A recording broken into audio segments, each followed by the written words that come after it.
Você está acompanhando aqui os temas importantes para o nosso país e um deles é o tema Petrobras, que nós já tivemos oportunidade, inclusive, de falar várias vezes e trazer entrevistados para falar da maior empresa brasileira. Hoje, o nosso convidado é o engenheiro Haroldo Lima, que já foi diretor-geral da Agência Nacional de Petróleo, Biocombustíveis e também de Gás Natural. Haroldo, muito obrigado pela gentileza. Bem-vindo aqui no Jornal. Muito obrigado a você. Bem-vindo, fica à vontade. Haroldo, qual é a avaliação que você faz da Petrobras depois de todo esse tsunami, né, pela qual ela passou no último ano? Olha, Heraldo, primeiro, muito obrigado pelo seu convite. A Petrobras é uma grande empresa nacional, continua uma grande empresa. O ponto mais forte dela está relacionado às suas reservas em petróleo, que ela tem no pré-sal brasileiro aproximadamente 40 bilhões de barris de petróleo de contrato feito com ela, pela ANP. Só para ter uma ideia o que é isso. Para você ter uma ideia maior do que ou é menor isso, que a Venezuela? é menor do que a Venezuela. Mas a Venezuela é uma coisa portentosa. Entendi. Para você ter uma ideia de que é isso, Ah. é muito maior do que a Shell tem. É muito mais do que a Esso tem. Não tem nenhuma dessas grandes empresas que tem aí que tem essa quantidade de petróleo que a Petrobras tem, só ela. Ela tem um segundo ponto de importância. Ela tem um certo controle do mercado gigantesco de combustível no mundo, que é o mercado brasileiro. Ela é a principal detentora da distribuição e revenda de combustíveis no Brasil. E isso é um portento em termos de controle de mercado. Entretanto, ela sofreu muito nesse período recente. Primeiro que houve diversos erros, inequivocamente, mesmo no período de Lula, no período de Dilma, houve problemas de desacertos, etc. E descobriu-se essa história da corrupção na Petrobras. Descobriu-se, Heródoto, uma verdadeira quadrilha que operava dentro e fora da Petrobras, saqueando a nossa principal empresa. Penso eu que um grave erro foi cometido. É que ao invés de se localizar e prender e punir exemplarmente esses bandidos, divulgou-se ou permitiu-se que criasse no Brasil a ideia de que a empresa como conjunto estava, digamos, viciada na corrupção, estava atingida pela corrupção. Isso não é verdade. A empresa tem dezenas de milhares de pessoas, tem centenas dos melhores técnicos do Brasil. É uma empresa portentosa, mas com isso ela foi perdendo valor de mercado, foi se descaracterizando. Dentro da própria empresa, a governança da Petrobras chegou a um nível tal que ninguém queria tomar decisões, porque todo mundo com receio de tomar alguma decisão e, de repente, isso ser vinculado com problema de corrupção e etc. Tudo isso fez com que a Petrobras passasse a ter... Ela perdeu o valor de mercado. Perdeu o valor de mercado, tem uma dívida gigantesca, uma dívida muito grande, etc. E nesse período recente, ela passa a se labutar com alguns outros problemas que não são propriamente ou especificamente da Petrobras, mas são problemas da sociedade brasileira. Deixa eu te citar uma coisa. A queda no preço do barril de petróleo também ajudou a impactar a empresa? Muito, muito. Que fez lá de 120 para 50? Não foi 50, foi a 37. A 37, foi é verdade. 37. Heródoto, esse foi o principal problema. O principal problema de valor de mercado, né, de valor dos ativos da Petrobras foram todos reavaliados, posto que o produto principal caiu de preço. Isso foi básico, fundamental. Paralelamente a isso, tem alguns problemas que se deram na sociedade brasileira. Eu acho que um problema que nos deve tocar é o processo de desindustrialização em curso no Brasil. Como assim? Heródoto, em 2014, nós tivemos aproximadamente 15%, a indústria brasileira participou do produto interno bruto com aproximadamente 15%. Ou seja, em 2014, 15% do PIB brasileiro vinha da indústria. Em 2017, agora, esse 15% se reduziu a 8 ou 9. Quer dizer, a indústria está caindo. Diante dessa queda vertiginosa da indústria brasileira e que vem de alguns anos, o Estado brasileiro, através do Ministério de Minas e Energia, da ANP, introduziu o capítulo chamado de conteúdo local para tentar segurar o processo de desindustrialização através do setor de petróleo e gás. Quer dizer, como o setor de petróleo e gás pelas suas operadoras, comprava muita máquina, muito equipamento. Dentro do Brasil? Nós obrigamos. Já que vocês compram muita coisa, comprem dentro do Brasil. É o capítulo chamado da cláusula... Agora, e quando eles falavam que o preço aqui dentro era muito mais caro do que o importado? Pois é. Era verdade ou não? É uma verdade relativa, porque se é um pouco mais caro, é um preço que nós temos que pagar. Porque são 3 capítulos. É o preço, a tecnologia se é boa e o prazo de entrega se é razoável. Se essas coisas estão mais ou menos equilibradas com as de fora, nós da ANP estabelecemos a cláusula de conteúdo local. Nessas condições mais ou menos equivalentes, é obrigado a comprar o do Brasil. Ponto. Como, por exemplo, uma plataforma de petróleo. Uma plataforma de petróleo, você comprando no Brasil algo em torno de 65% comprando no Brasil, como nós estipulamos em determinado instante, significou que se comprava aproximadamente, no pré-sal, 12 bilhões de dólares, o que significava uma quantidade enorme de equipamentos. Ora, recentemente, nós ficamos surpresos quando o governo resolveu pegar esses índices de obrigatoriedade de cláusula de conteúdo local e reduziu drasticamente. Pegou, por exemplo, o índice de uma plataforma, essa plataforma que você fala, um navio plataforma, que chama FPSO, esses navios gigantescos. Bom, isso a ANP estipulava entre 55% e 65% tem que ser comprado no Brasil. Eles reduziram isso para 25%. Nós achamos que foi demais. E aí argumentaram que, olha, mas é porque está muito caro. Mas que de argumento? Que da prova do argumento? Quando chega agora para comprar uma FPSO, um navio desse tipo, para a Libra, que é um dos maiores de todos, a Petrobras aparece junto à ANP em agosto do ano passado com um requerimento.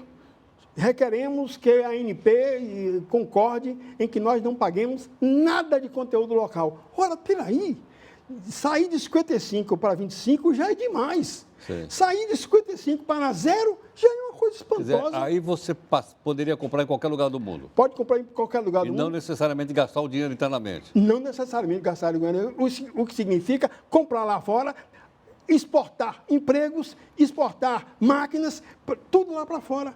E o Brasil, nessa história toda, estaria prejudicado. Quando isso aconteceu, foi em agosto passado, a ABMAC aqui do Brasil e outras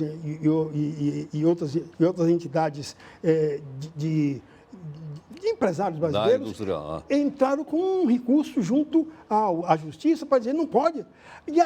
E a Petrobras começou a fazer uma licitação de uma dessas plataformas. Entendi.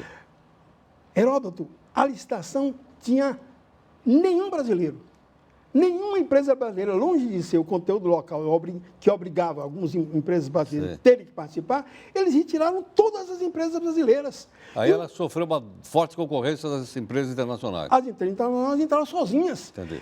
E as entidades brasileiras entraram com um recurso pedindo à Justiça que suspendesse, posto que o contrato assinado pela Petrobras com a ANP era que deveria comprar 55% de produto nacional.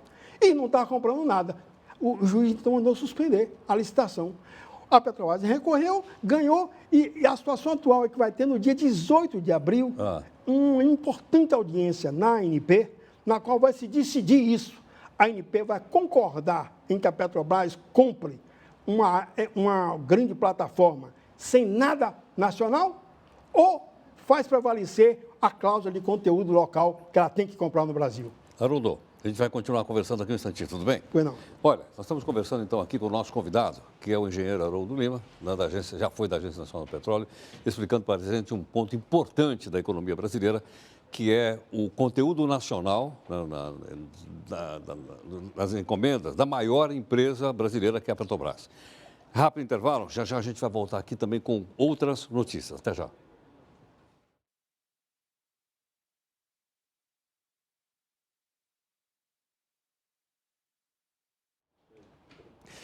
Ok? Tá bom aqui?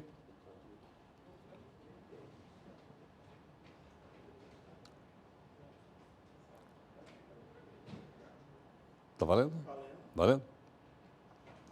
Hoje nós estamos conversando um pouco mais a respeito da Petrobras, você que nos acompanha sempre aqui no Jornal da Record News. O engenheiro Haroldo Lima, que já foi diretor-geral da ANP, Agência Nacional do Petróleo, gentilmente aqui conosco. Haroldo, você falou então que a Agência Nacional do Petróleo vai tomar uma decisão muito importante, dizendo se a Petrobras pode comprar da onde ela quiser ou ela vai ter que comprar com um certo percentual de coisas fabricadas no Brasil, na área industrial. Exatamente. O que você acha que vai acontecer? Olha, eu presumo que vai acontecer o seguinte, que a ANP vai reunir através do seu colegiado, vai recolher todas as opiniões que vão ser emitidas nessa reunião do dia 18, que vai ser uma audiência pública lá no Rio de Janeiro, na Fundação Getúlio Vargas, que é um auditório maior e etc., onde vão todos os interessados falar. E, na minha opinião, talvez prevaleça o seguinte raciocínio. Nunca a ANP, desde o período, eu fui diretor da ANP durante 8 anos, 7 dos quais eu fui diretor-geral. Examinamos casos como esse inúmeras vezes. Nunca a ANP permitiu que o seu contrato fosse literalmente rasgado. Então, se o contrato da ANP, que estabelece que tem 55% de obrigatoriedade daquela contratada de comprar os produtos no Brasil, se de repente dos 55% passa a ser 0%, isso acabou o contrato. Agora, Haroldo, isso coincidiu também com aquela outra obrigação que foi extinta da Petrobras ser responsável por 30% da exploração do pré-sal? Uma lei aprovada no Congresso Nacional de autoria do senador José Serra? Ali o Heródoto, foi no contexto em que estava sendo discutida a questão do contrato de partilha da produção, estabeleceu-se que numa região que no Brasil corresponde à região do pré-sal, onde tem muito petróleo, em todos os lugares do mundo, em um lugar que tem muito petróleo, usa-se o contrato de partilha. E nós, então, estabelecemos aqui no Brasil, na época de Lula, o contrato de partilha para aquela região que corresponde mais ou menos a 2% das bacias sedimentares brasileiras. É um lugar pequeno, mas naquele lugar valeria o contrato de partilha. Além disso, além do contrato de partilha, como o preço do petróleo estava muito alto, como a Petrobras estava muito bem abastecida com o seu caixa, e como o pré-sal era uma coisa extraordinariamente magnífica, nós achamos, na época, de colocar o seguinte: além de tudo, além do contrato de partilha, vamos colocar a Petrobras como operadora única aqui, para fortalecer a Petrobras.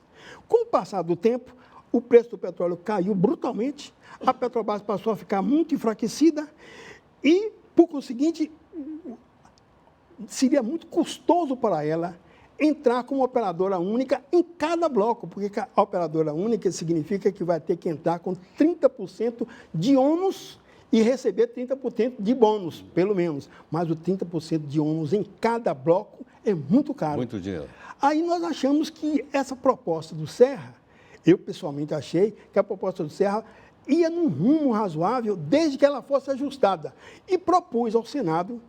Houve uma audiência pública no Senado, eu fui convidado e eu disse: olha, eu acho errado esse negócio de pegar a Petrobras de operadora única e passar a ser nada.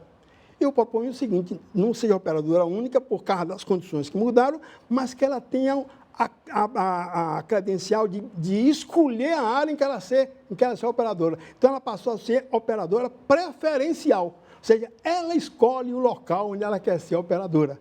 E isso permanece até hoje. Não houve nenhuma mudança na partilha da produção. É bom levar em conta, Heródoto, que está tramitando no Congresso Nacional, por proposta do senador Aloísio, muito chegado ao senador Serra, uma proposta, um projeto de lei que estabelece o fim do contrato de partilha da produção. Se isso acontecer, na minha opinião, o Brasil perdeu o controle do pré-sal. Perdeu o controle do pré-sal, porque o controle do pré-sal depende de quem tem, o óleo descoberto e extraído de quem é. Se tem, num local que tem pouco petróleo, nós achamos, no mundo inteiro, acha-se descobriu o petróleo, quem descobriu é dono do petróleo e paga um royalty. Mas no lugar que tem muito petróleo, você sabe que tem muito petróleo, descobriu o petróleo é do Estado, que paga ao descobridor uma determinada quantia que é a partilha. Tá, mas se você vai inverter isso, aí o Esse Brasil... projeto está no Senado? Ele está no Senado. E eu fico com receio, nesse clima que existe hoje no Brasil, disso acontecer. Fica mais uma coisa. E a gestão do Pedro Parente? Que avaliação, que se você tivesse que dar uma nota na gestão do Pedro Parente, que nota você daria? Eu daria nota 5. Nota 5? 5. É. Passa de ano ou não passa de ano?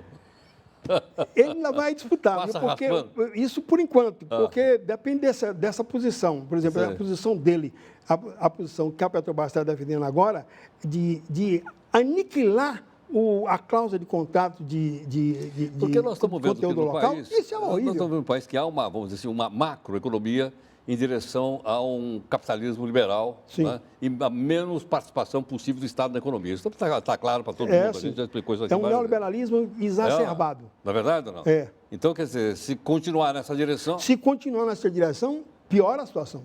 É esse negócio que eu estou falando. Se continuar nessa direção, podem liquidar com contrato de partilha. Se liquidarem com contrato de partilha, com o apoio de quem quer que seja, Pedro Parente ou não, na minha opinião, isso é uma lástima. Aí a nota baixa de 5 para 0. tá certo. É minha opinião. Haroldo, obrigado pela aula. Muito obrigado a você também. Muito grato, muito obrigado. Felicidade a você também. Muito viu? obrigado. Muito obrigado. Obrigado. Bom, aí está então o nosso convidado, né, o engenheiro Haroldo Lima, que foi diretor-geral da Agência Nacional do Petróleo, conversando um pouco conosco sobre Petrobras. Tenho certeza que hoje nós sabemos mais de Petrobras do que antes da gente ter a possibilidade de conversar com ele aqui, não é? Ele já veio mais de uma vez aqui no jornal, a gente aprende bastante com ele, e eu gostaria que você ouvisse, tem mais de uma opinião a respeito, já trouxemos outras pessoas, e que você também formasse opinião a respeito das questões levantadas aqui pelo Haroldo. É rápido intervalo para a gente voltar daqui a pouco com outras notícias.